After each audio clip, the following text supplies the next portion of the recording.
In order to install Kali Linux, you will need to have a minimum 16 GB USB pen drive.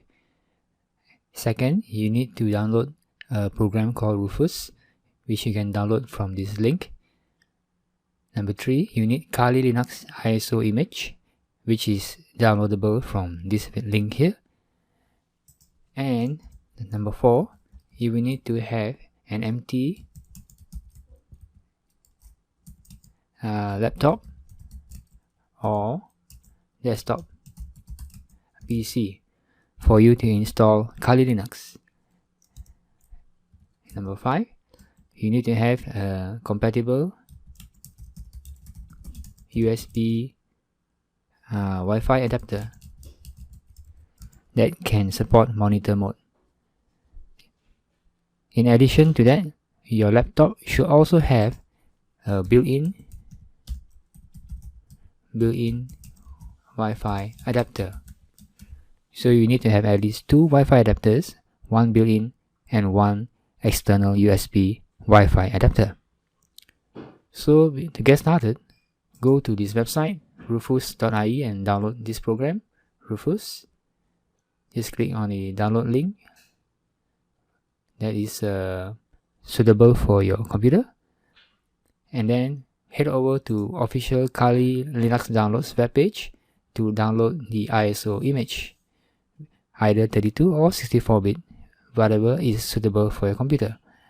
For this course, I'll be using the 32-bit version. Now, I've already downloaded both my Kali Linux ISO, which is for 32-bit version, and also Rufus 3.8. So now go ahead and install Rufus.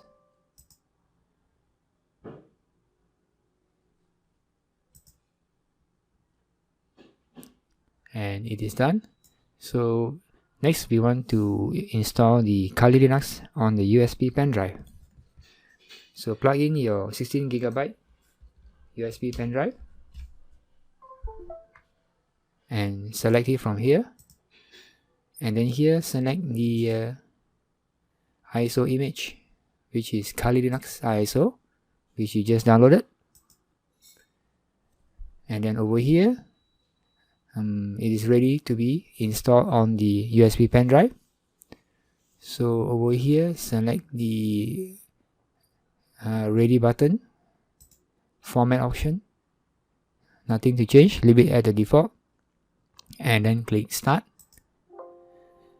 And then here it asks you to download something else which is required, so go ahead, click yes for it to download. And then now make sure you select write in DD image, not ISO. If you write an ISO image, you won't be able to install Kali Linux on your laptop. You need to write it in DD image. Click OK, and click OK, and click OK again.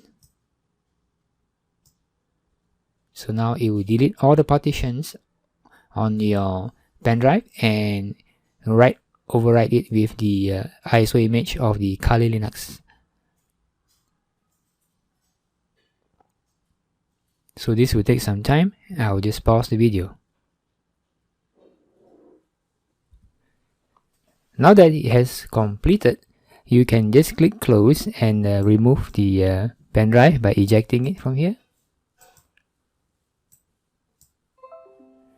And get ready for the next lesson, where we'll be inserting the pen drive into our laptop and installing Kali Linux on the laptop. See you then.